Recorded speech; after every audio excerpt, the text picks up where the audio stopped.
Barang siapa yang daripada rumah, macam tadi tuan-tuan daripada rumah, akak-akak, abang-abang, pakcik-pakcik saya ni, saya tadi berniat nak semayang fardu di masjid dan mengambil wuduk di rumah, berjalan ke masjid, Allah Ta'ala bagi ganjaran seperti orang yang dalam ihram haji. Yang pertama. Orang pergi haji susah tak? Mesti susah sebab kota dia. Tak semua orang boleh pergi haji, kota penghalang. Yang kedua, duit tak ada. Jadi Allah Ta'ala bagi peluang kepada orang-orang dekat dunia ni berniat nak semayang fardu. Contoh, tuan-tuan datang maghrib, berniat nak semayang maghrib, bukan nak jumpa nazir dah, tak. Bukan nak jumpa orang, tak. Nak niat nak pergi semayang maghrib. Sekarang subuh nak pergi semayang subuh, berwuduk di rumah. Dia tak terpakai wuduk kat masjid, wuduk di rumah, kata Nabi. Terbatal tengah jalan tu lain cerita, yang penting wuduk kat rumah. Maka dapat pahala orang yang dalam ihram haji. Tuan-tuan dapat kan? Dah dapat dah. Ihram haji. Besar tuan-tuan sekalian. Kemudian Nabi berkata lagi, barang siapa yang daripada rumah berniat nak sembahyang duha di masjid, duha pula, dan berwuduk di rumah.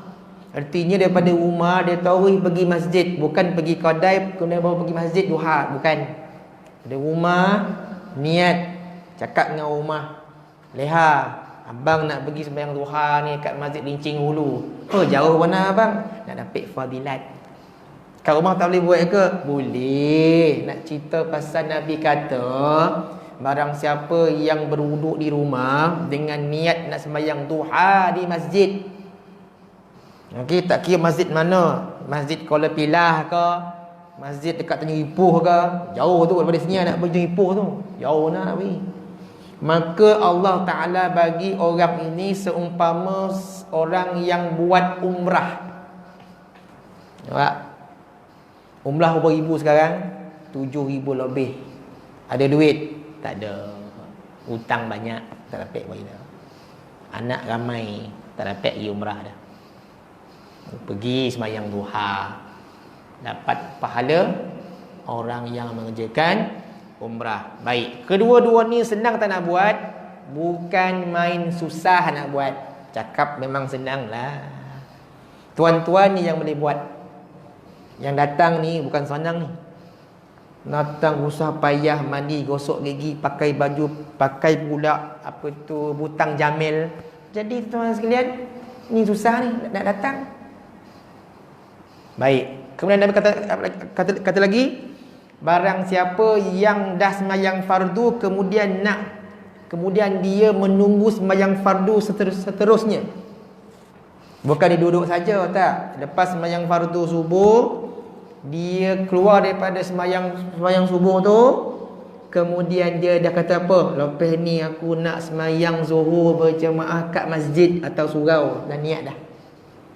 Okey? Lepas tu datang sembahyang zuhur, keluar sembahyang zuhur, dia tengok masjid. Lepas ni aku nak sembahyang asar kat masjid lah. Niat dia tu. Adakah kita berniat macam tu? Kadang-kadang terlupa. Tak ada macam tu je. Keluar main keluar ya. Sampailah isyak, niat dia macam tu. Dia suka nak tunggu sembahyang demi sembahyang fardu. Suka.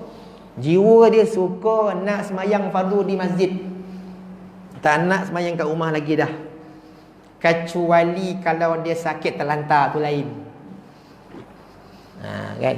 Maka Nabi kata apa? Akan ditulis pahalanya oleh malaikat di sisi Allah. Malaikat catat orang ni pahala di sisi Allah. Pahala di sisi Allah. Allah bagi ganjaran ni kepada kita semua, tuan-tuan sekalian. Rebutlah.